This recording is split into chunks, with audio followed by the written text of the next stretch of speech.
Hi, and welcome to my kitchen today.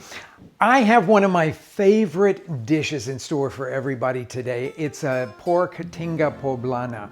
Now, the reason I say it's one of my favorite dishes is because one of the things that I turn to all the time when I have to feed a group that I just don't know about. It's a crowd pleaser.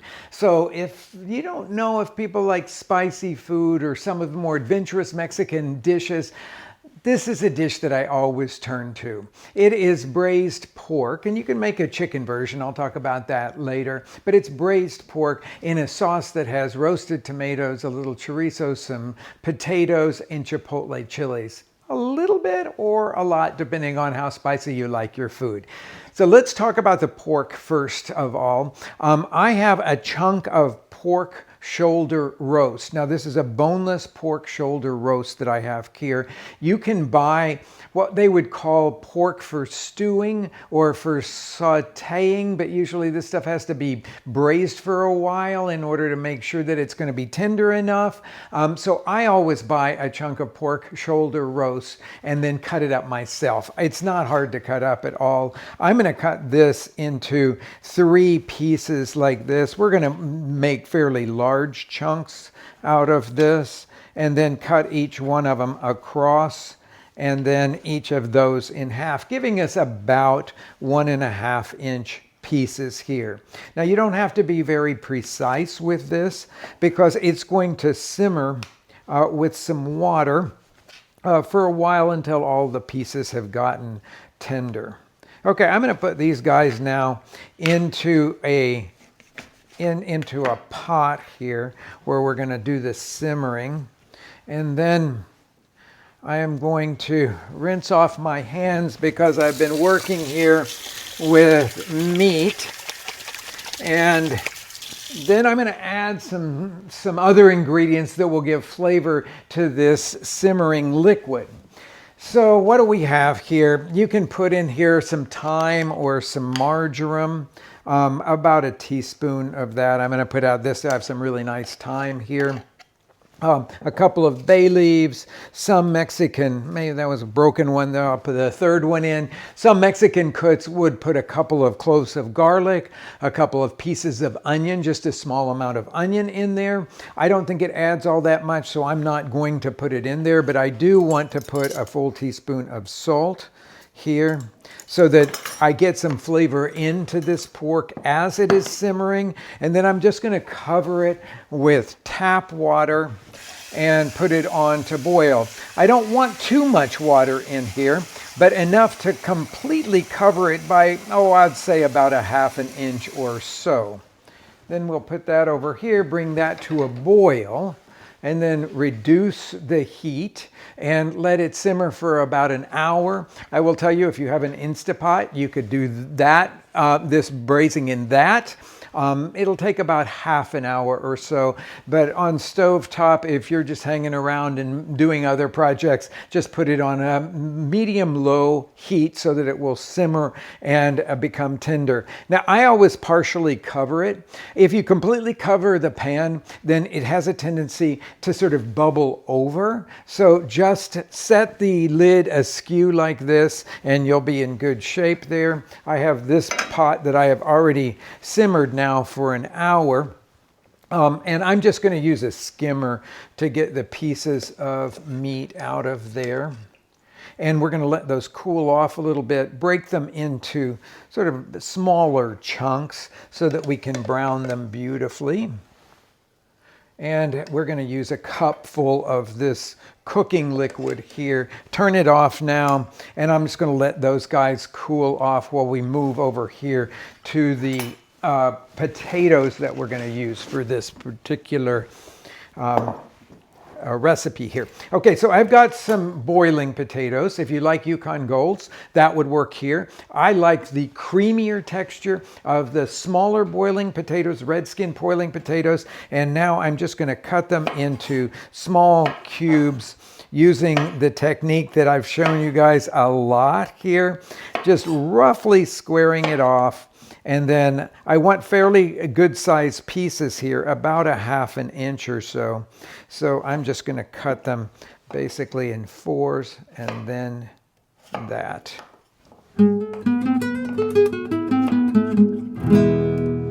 Scoop our cubed potatoes into a bowl that you can put into the microwave. I always grab the glass bowls for that. Now I'm going to sprinkle them with a little bit of salt here. Shake that around into them. And then I'm going to give it just a little dash of water, about a tablespoon or two. I have this cover that I use all the time for putting over things in the microwave. If you use plastic, be sure to poke a couple of holes in it to allow steam to escape. And then I'll put that into the microwave for 3 minutes to cook those. Of course, that's not your only option.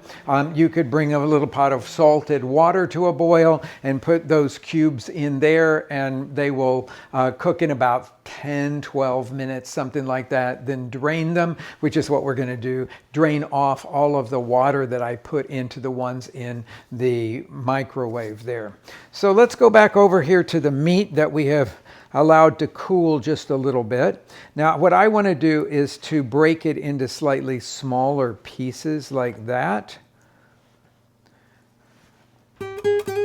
Okay, we're into slightly smaller pieces, which will be appropriate. You'll see as we do this full braise here.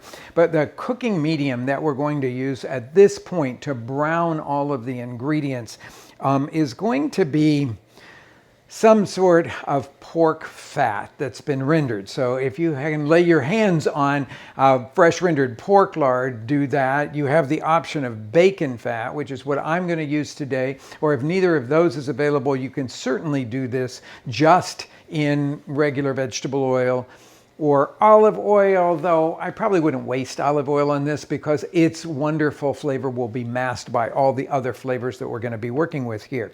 So I'm going to take a couple of tablespoons of this pork fat, of this rendered bacon fat here that I always keep in the back of my refrigerator. And I'll put that into the skillet. And we need enough to be able to brown everything really evenly. And the first thing that we have to do is to cook the chorizo in this fat, which will render a little bit more fat into it.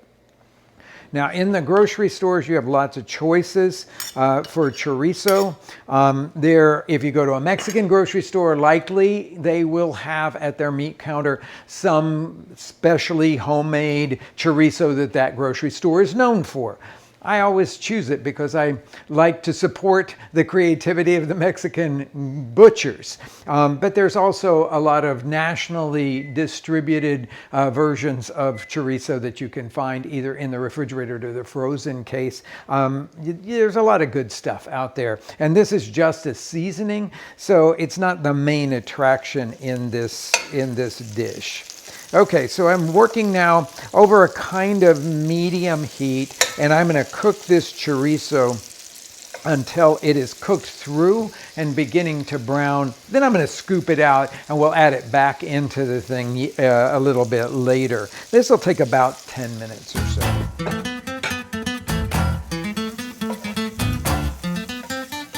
That's almost brown enough, but while it's browning its final little stages, I'm going to slice an onion because Tinga Poblana, one of the great dishes from the state of Puebla, always has a lot of really good caramelized onion in it. Boy, I have been finding white onions that are enormous these days. So this is really about the equivalent of a medium onion, though I use half of one of the jumbos. Okay, let's get this guy. This chorizo that's cooked out of here. I'm draining back as much fat as I possibly can into the pan. And I'm ready now to add our broken pieces of pork. It's looking to me like it may actually need to have a little bit more fat in here because the pork chorizo didn't really render very much. So I'm going to take another little chunk of it here, of this bacon fat that I'm working with, and put that in there. And then we'll put our pork pieces in here to start browning them. It's this browning that makes this dish so absolutely delicious. And then I'm going to scatter on the top of that the sliced onion. And then we'll just stir this around until the onions are caramelized and the pork is nicely browned.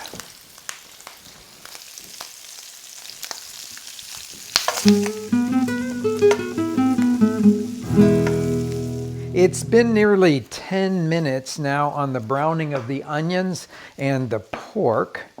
And I'm going to add a little bit of chopped garlic to it. You could always put this through a garlic press if that's better, or even use a little microplane grater to grate the garlic into the pan. Whatever is the easiest for you, you can take that route. For me, it's just chopping it because I feel really comfortable with the knife in my hand and doing this rocking and chopping movement back and forth. Okay, so scoop that up and into the pan.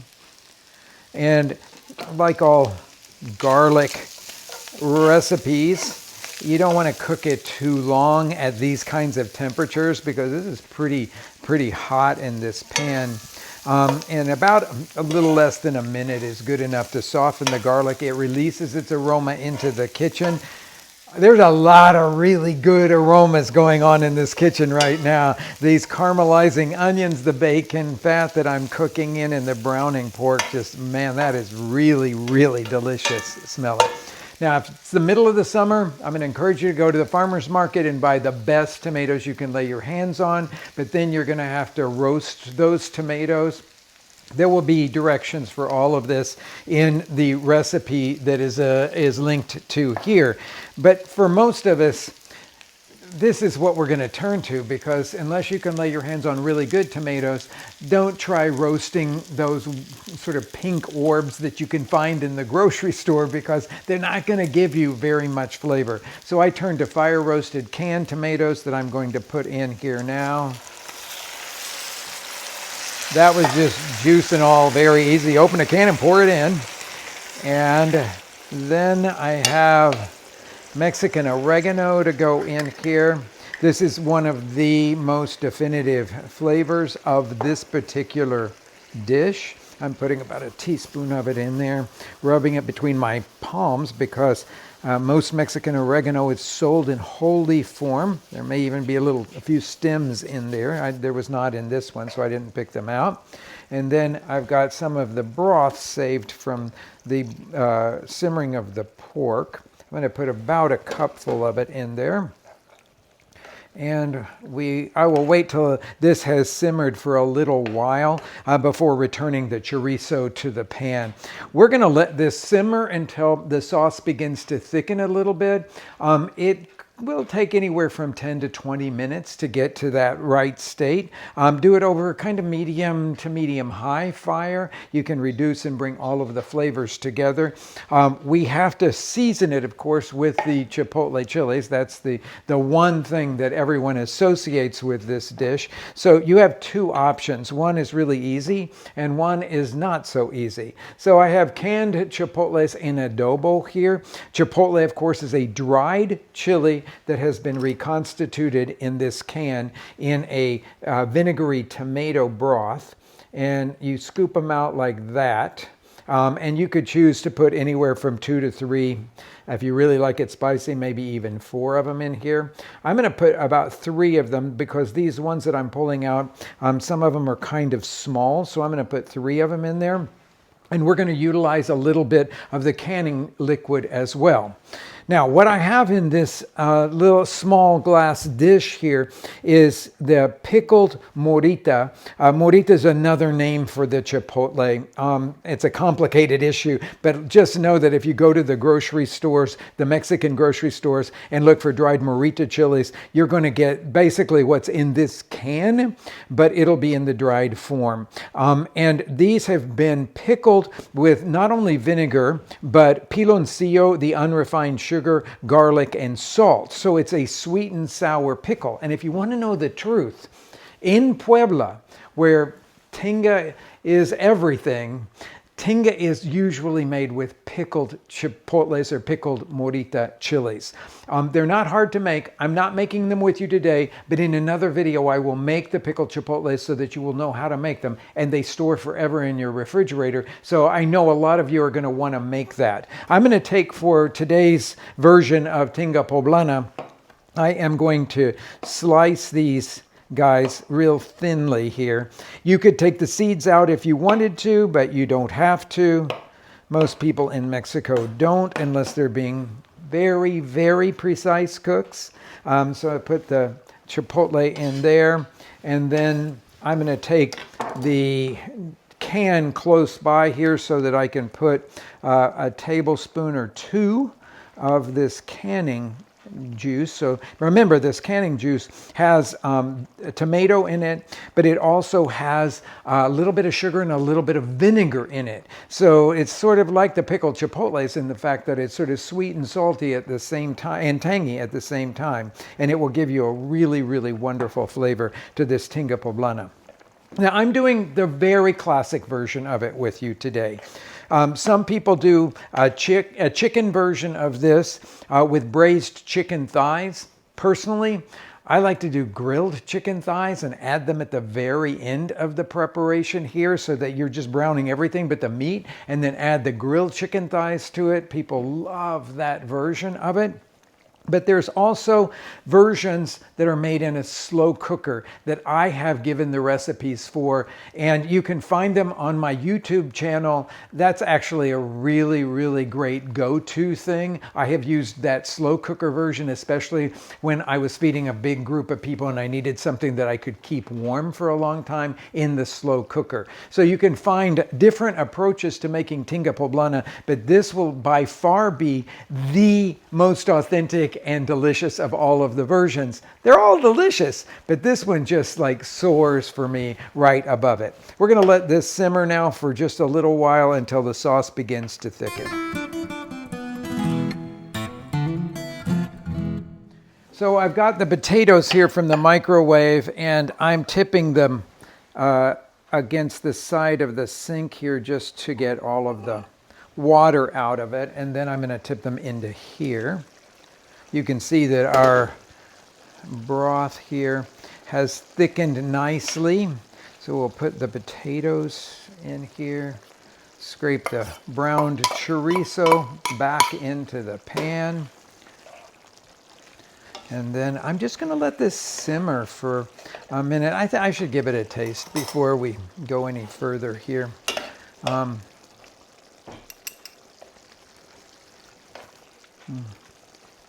Oh, you're going to love it. I think it's just such a great dish. You could serve this with tortillas for people to make tacos. If I'm going to do that, I always cut everything a little bit smaller. These are kind of large pieces, I think, for that. But you can serve the tortillas alongside it as well. Just to eat beautiful, warm tortillas with your Tinga Poblana. So it needed some salt, which I'm sprinkling in. Now I'll give it one more taste, and yeah, I think I hit it. Some people would like to add a little pinch of sugar to this just to offset the natural acidity of the tomatoes and the canned chipotles. You can taste it and make your own decision what you want to do there, but I will let this simmer for probably another 10 minutes or so, and then I'll show you how you plate the classic Tinga Poblana. All right. Now the Tinga Poblana goes into, I think, a wide, deep serving platter, but it has to be deep enough because this is sort of stewy in a way, like that.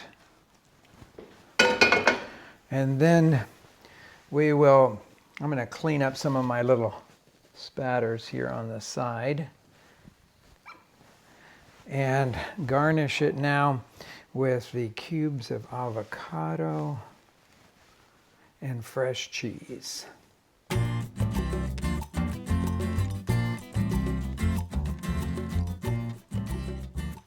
And there you have it, one of my absolute favorite go-to dishes when I've got to really impress people. but I just don't know how adventurous they are. I hope you enjoy tackling this really classic dish because I think it will become a real staple in your repertoire.